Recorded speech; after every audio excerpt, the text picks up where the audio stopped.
Deuteronomy chapter 23. A man shall not marry his father's wife. He is not to dishonor his father's bed.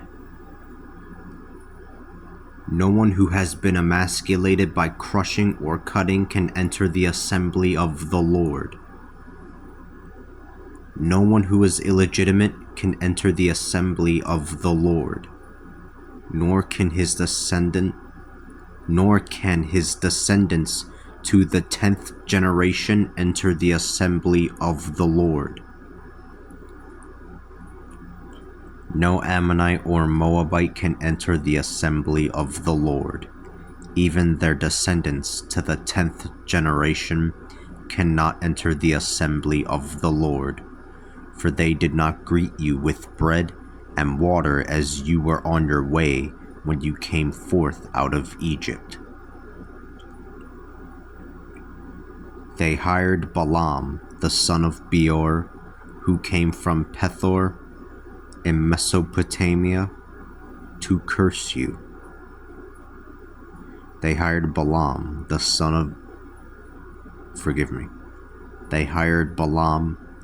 of Beor, who came from Pethor in Mesopotamia, to curse you. However, the Lord your God would not listen to Balaam. The Lord your God turned a curse upon you into a blessing, for the Lord your God loved you. Do not establish a treaty of friendship with them as long as you live. Do not detest an Edomite, for he is your brother.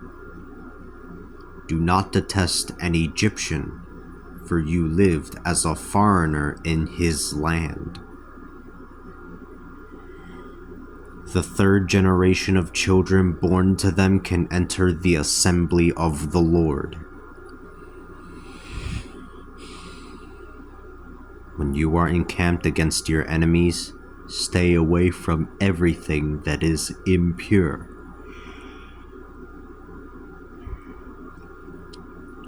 When you are encamped against your enemies, stay away from everything that is impure.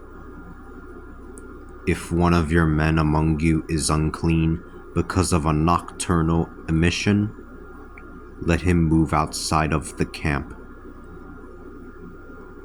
He is not to enter the camp. When evening arrives, he is to wash himself with water, and he can come back inside of. When evening arrives, he is to wash himself with water, and he can come back inside of the camp. Designate a place outside of the camp where you can go to relieve yourself.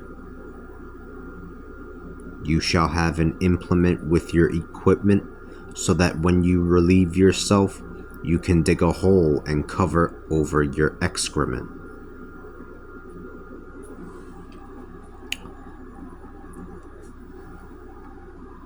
The Lord your God walks among you in your camp to protect you and to deliver your enemies up to you. So your camp must be holy, lest he see something unclean among you and turn away from you.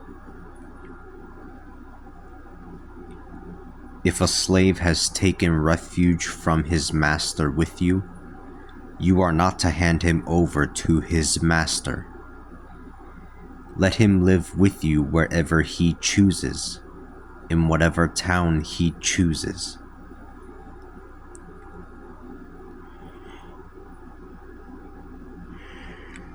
You are not to oppress him. No Israelite woman is to become a sacred prostitute, nor is an Israelite man to be a sacred prostitute. You are not to bring the wages of a female prostitute or a male prostitute into the shrine of the Lord your God to pay for any vow. Both of these are abominations to the Lord your God.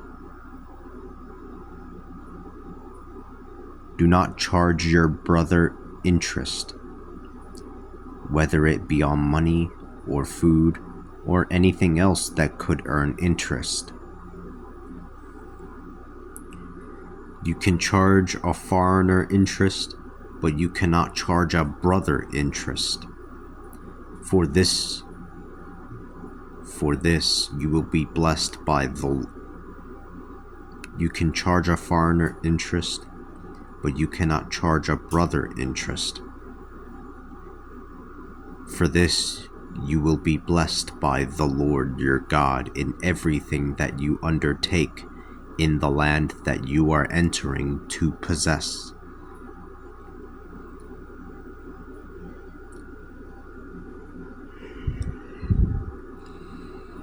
If you make a vow to the Lord your God, do not be lax in paying it off. Excuse me. If you make a vow to the Lord your God, do not be lax in paying it off. For the Lord your God will certainly require it of you, and you would be guilty of a sin.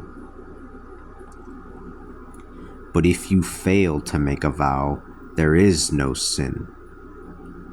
Whatever your lips utter, you must do, for you have vowed a free will offering to the Lord your God with your own mouth. If you enter your neighbor's vineyard, you can eat as many grapes as you want. If you enter your neighbor's vineyard, you can eat as many grapes as you want, but you are not to put any in a basket. If you enter your neighbor's grain fields, you can pluck the kernels with your hands, but you are not to take a sickle to your neighbor's standing grain.